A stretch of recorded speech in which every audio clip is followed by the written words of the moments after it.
જય માતાજી મિત્રો, હું ભીખાભાઈ વાઘેલા અને વિનુભાઈ શીશા વિરુદ્ધ પાર્ટ 3 એક બે ભાગ આવી ગયો, ત્રીજો ભાગ.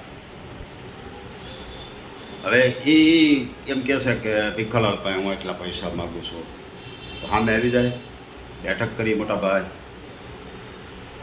બાકી તારું તને કહું,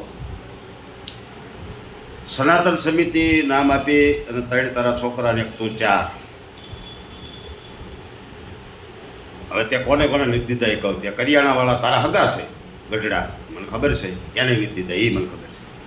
પછી તારા ગામના હરિપરના, ગઢડા તાલુકાના હરિપરના ગુંદી કાંઠિયાના નથી દીધા. એમાં ગુંદી કાંઠિયા મેં એને માર્યા ગામનાને. ત્યાં મંડપવાળા નથી દીધા, માયકવાળા નથી દીધા, લાયવાળા નથી દીધા. ફર્નિચર દીકરીઓને મળ્યું તો એની વચ્ચે અમે રહ્યા હતા મળ્યું છે. સાંભળે તો ત્યાં શું આપ્યું છે?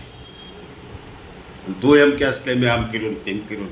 ગામના પૈસા કર્યું છે મોટા. ત્યાં સિટિંગ કર્યું છે 31 દીકરીઓને 31 દીકરા, 62ના 12,40,000 રૂપિયા પ્લસ જે તે ગામને ભોળવી. તું કારીગર તો શોધતી, બરાબર? એટલે ગામને ભોળવી, તારા ગામના કે જે કાંઈ ગામના હોય એની પાસેથી ફાળો લઈ આવ્યો એ અલગ. જે ફાળો તું લાવ્યો એ તને ખબર નહીં, તું જાણે ને કુદરત જાણે, એમાં કાંઈ મને બહુ ખબર હોય નહીં. પછી મારા થકી જે ફાળો આવ્યો છે ને એ બધો તારે પાછો દેવો પડશે, બરાબર? તેથી વિનુ શીશા તું રોતો હતો કે મને ફર્નિચરનું કંઈક કરાવી દો. તને ફર્નિચરનું કરાવી દીધું. 1લી તારીખે તને 4 વાગ્યા પછી ફર્નિચરનું એમ નક્કી કરાવી દીધું હતું. તું રોતો હતો એટલે. પછી પાછું તે એવું કીધું મને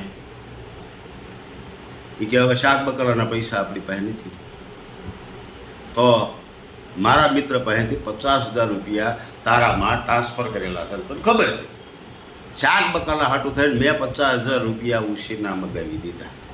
અને તું એકવાર આમ તો છાતી ઉપર હાથ રાખી અને હરામી સીટરિયા, તો આજ મને પૂછી દો તું કેટલા સિટિંગ કરેશ, કેટલું ખોટું બોલેશ. તારે જ્યાં બેઠક કરવી એના કરવાની છૂટ છે. ભીખાલાલ આવશે, તારે વાડીયું રખડવું પડે, હોવું પડે. તું ઘરે ન જઈએ, મેં આ બિંદાસ રખડી છે અને કેમ ખોટા નથી, બરાબર? એટલે આજનો આ ત્રીજો ભાગ.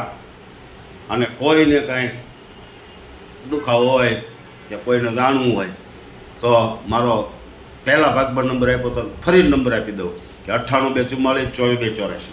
આ મારો નંબર છે 98 244 24 284. ગમે ત્યારે ગમે ફોન કરી શકો છો.